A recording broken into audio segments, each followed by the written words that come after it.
Hello, I'm here, Jason Salvaggio, and I'm here to talk about how democracy has changed the world and which is better, to have a democracy running your country or having a monarchy. And America was founded actually because they wanted to get rid of having a monarchy in England. So Columbus sailed the ocean blue, ended up in America. Ever since then, they raised up and battled to get it for the people, by the people, and of the people, which pretty much is the definition of democracy. And America was the first country to successfully perfect self-governing, and America is the only country that is still left in superpower. And also, the concept of determination was the heart of the First and Second World Wars.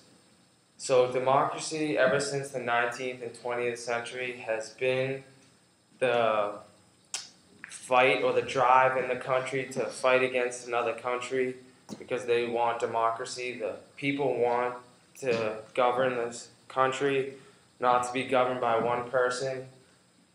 And ever since the 19th and 20th centuries, America has battled. During the Revolution, they came up with the Articles of Confederation, which made it more strong, self-governing by the people.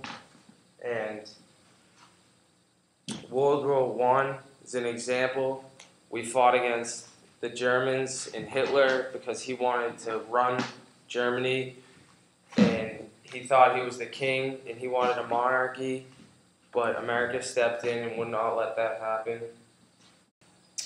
Democracy is a form of government in which the supreme power is vested in the people or exercised directly by their elected agents under the electoral system. Would be like when we vote for a presidency, all the votes get into consideration, but the majority wins and the electoral college gets the big vote for the country. And everyone is born to equality.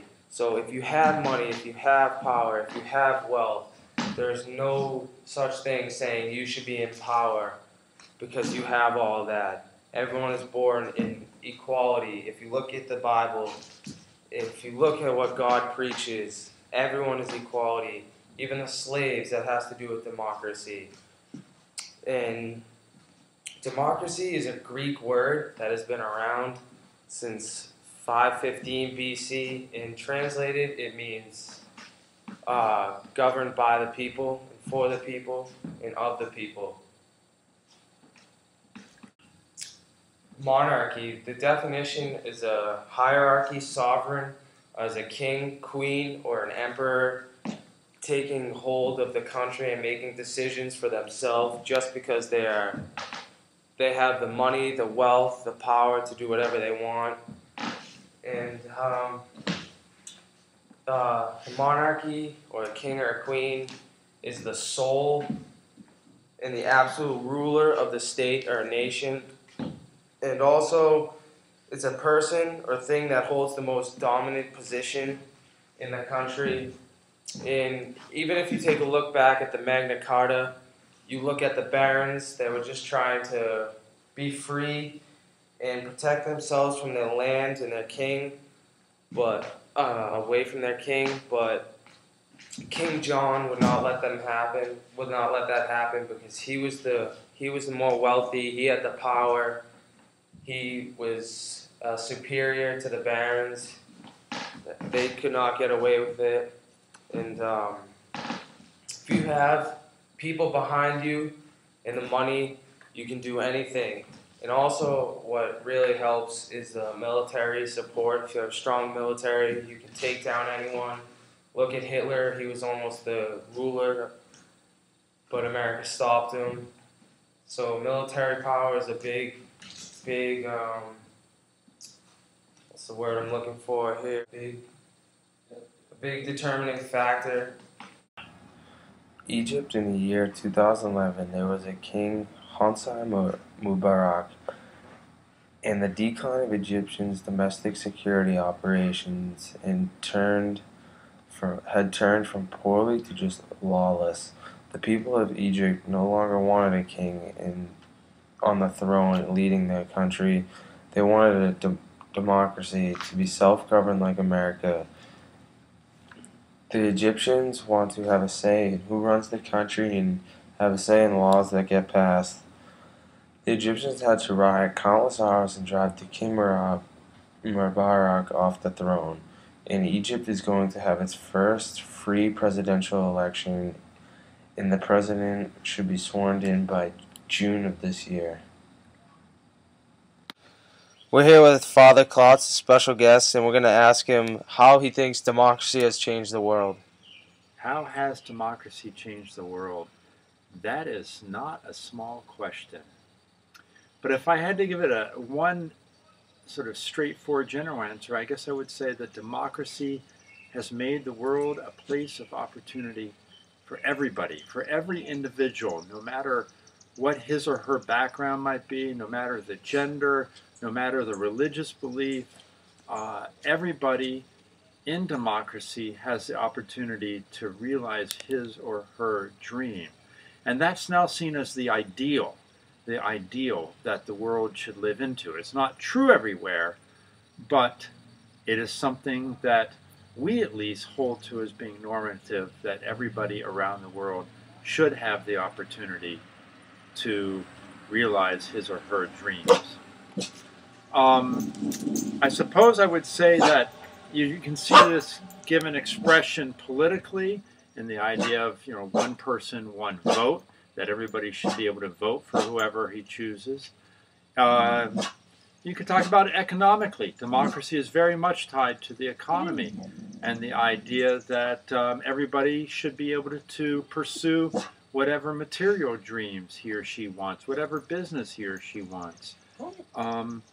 Certainly religiously, freedom of religion, the idea that the state, no tyranny, should tell you what to believe or how to worship. And we see this as normative, that people should have freedom of worship no matter where they go. In general, freedom of expression, freedom of religion, freedom of opportunity.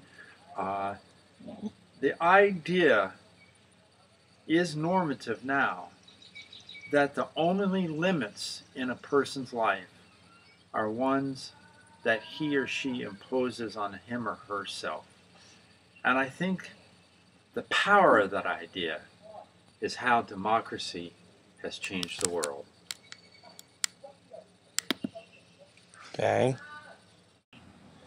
I believe that you'd be better off having a democracy in a country than a monarchy, because I feel that if you can have a say in what your country does and what you want it to do, there's a little input that you can have that will change one huge concept, like voting for laws, voting for a president. But if you have a monarchy, you cannot do any of that. The king makes the rules for you. You have no say in it, and nothing, no really big benefits. After the information that I have proven during this case study, I believe, and many other people would back me up, that our government is better off having democracy instead of a monarchy, because an individual person has the right to believe what they want, and they have a chance to vote in laws that are being passed and to who is representing the country, instead of having the king be the only person to decide whether rules or laws should be made. And thank you for watching my case study, and I hope you believed it, and have a great day and do it well.